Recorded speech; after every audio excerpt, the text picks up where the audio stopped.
Hey everyone, this is Angie Hartzell and welcome to Two Souls, One Tail. I am here today with Maverick in the chicken barn and I want to talk to you a little bit about working breeds.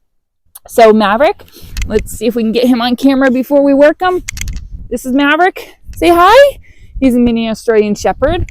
And our working breeds are all the Shepherds, the Great Pyrenees, Blue Heelers. Some people don't even realize that Corgis are working breeds, and I feel like there's so much more that everyone needs to know about the working breeds because they are one of the most returned dogs when it comes to shelter dogs, because these breeds, they need a lot of mental stimulation and they need a job.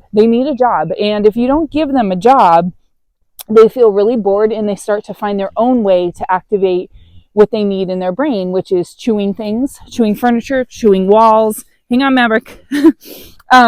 Being really destructive, and they can really turn behaviorally aggressive as well because they are just completely bored in their brain. Like, you have to think of it like if you were a person that loved to play music and you were not able to ever play music at all. You had to go through every single day doing other things but not playing music.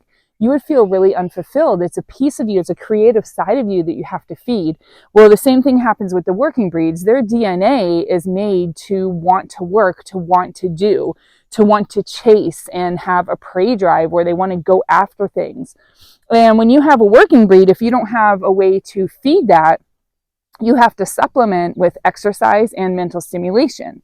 And there's all kinds of other videos on mental stimulation that I can share with you. But right now we're going to talk about how you can actually use your working breed in a country or farm environment so they feel more and more fulfilled. So today we are training Maverick on the chickens.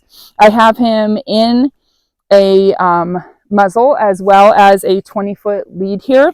And we're going to just allow him to get to the chickens and kind of go ahead and herd them, which is a natural instinct of his, and show him that he can get to them without hurting them. Hurting as in making them feel harm, you know? So we want to just keep it as a safe environment. So come on, Maverick. I'll show you how this is going to go. So Maverick is going to approach the chickens. And as we approach the chickens, we're going to just lead him to them. And you're going to see that he's going to naturally want to work in a circular motion. So right now they're going to maybe go into the chicken house. And let's see what we can get him to do. Maverick, I know, he doesn't like the muzzle at all. Okay, Maverick, come in. Okay.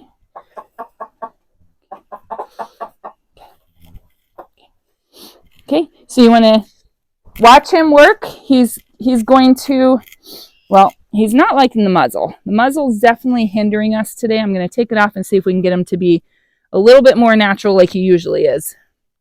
Okay, come on. Go ahead. Get the chicken. Get the chicken. Go ahead, Maverick. Go ahead. Go ahead. Go ahead, Maverick. So right now he's just watching over them. Part of his guarding is to watch over them.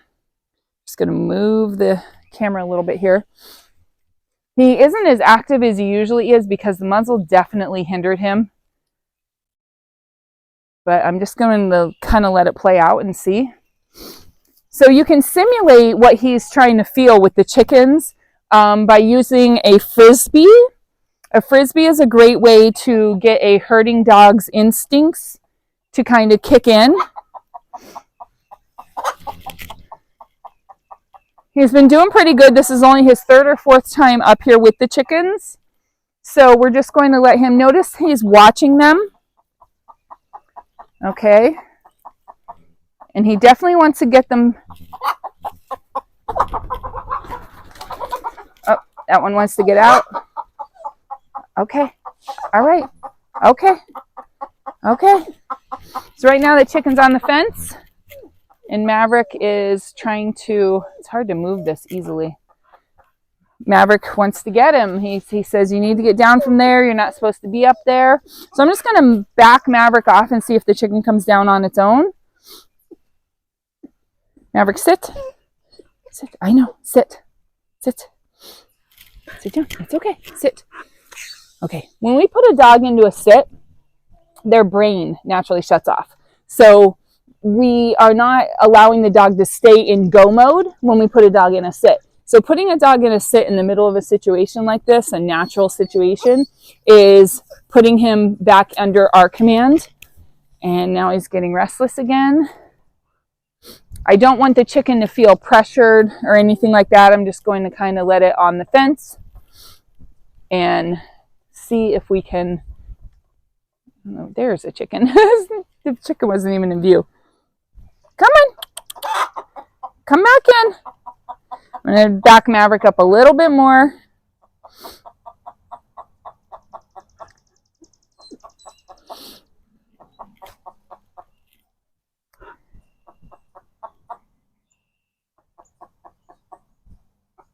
I think she definitely wants to come back in.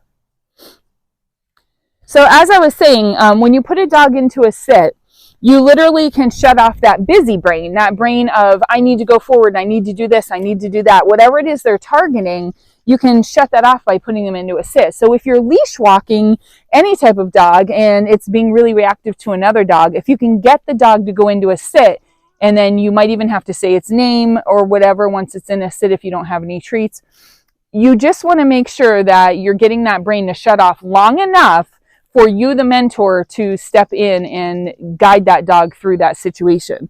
So now we have a chicken on the fence who isn't too sure about what's going on here. So Maverick is a little disturbed that she's up there. He's not liking that she's like out of her area. Last night we were here and all 3 chickens were in a bunch and he was just so content. He was just laying down and just watching them because that's what he's made to do. That's exactly what he's made to do. And if he doesn't have the drive complete in his brain, like if he isn't fed the mental stimulation that he needs to drain that part of his brain that he's used to using when he works like this, then he can become really destructive in the home and he can become a really aggressive and guarding dog in the home, because all he has to guard in the home, if you're not feeding this part of the brain, is his food bowl, treats, toys. His guarding instincts kick in and he will give himself that job if he's not being fulfilled other ways. So I don't know if the chicken's going to come down with Maverick in the pen, but we will just kind of wait her out.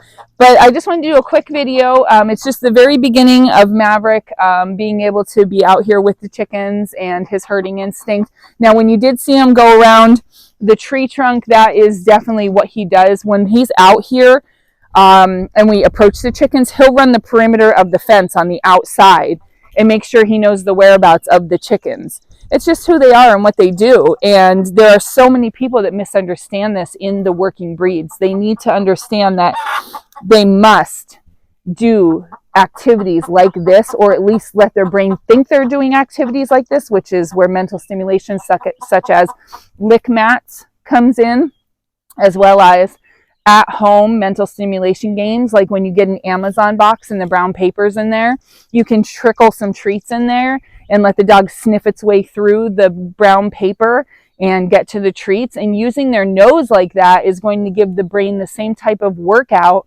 as a herding dog gets when they start to chase chickens. It's really important to have mental stimulation. So just a quick video today on how to help your working breed dog get through the day, whether you live in the country or you don't. All right. You can follow me for more. Go ahead and subscribe to the channel and go ahead and give me a thumbs up. I would love that. And don't forget to hit the bell for more videos. Have a great day.